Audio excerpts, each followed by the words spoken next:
The B-45 Tornado bomber made history.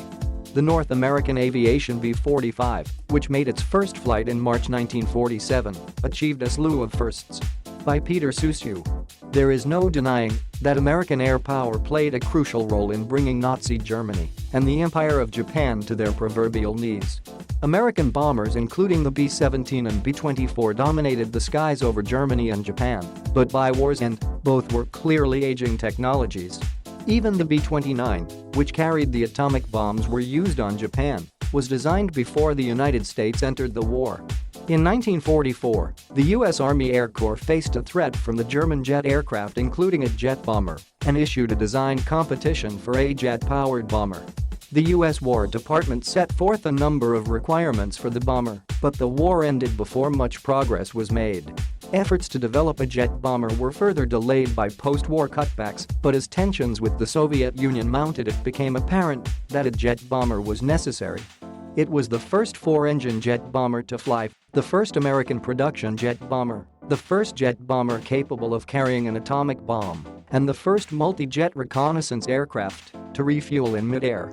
North American built 142 B-45 bombers including 10 long-range B-45CS, which featured wingtip fuel tanks, and 33 RB-45CS that were configured for high-altitude photo-reconnaissance and aerial refueling.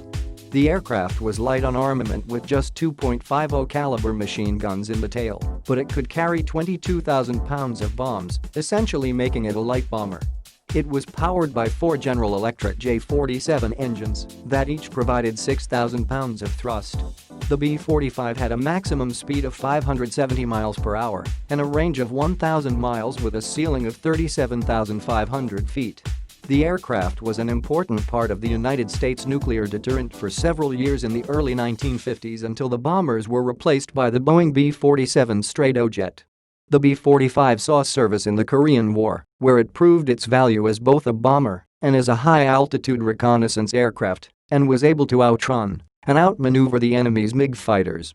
Both the B-45 and RB-45C served in the United States Air Force's Strategic Air Command from 1950 until 1959, while from 1952 to 58, B-45s of the 47th Bomb Wing, Light, and RB-45s from the USAF 19th Tactical Reconnaissance Squadron and Royal Air Force, RAF, special duty flight crews were based at RAF Sculthorpe, England. The RAF crewed RB-45 aircraft flew highly classified missions deep into the Iron Curtain. The Tornado played an important role with the U.S. Air Force in the early stages of the Cold War, with some 143 of the aircraft produced.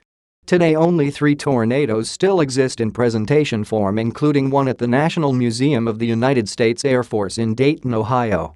Peter Suciu is a Michigan-based writer who has contributed to more than 4 dozen magazines, newspapers and websites. He is the author of several books on military headgear including A Gallery of Military Headdress, which is available on Amazon.com. Note to readers, please click the share buttons below. Forward this article to your email lists. Cross-post on your blog site, internet forums, etc.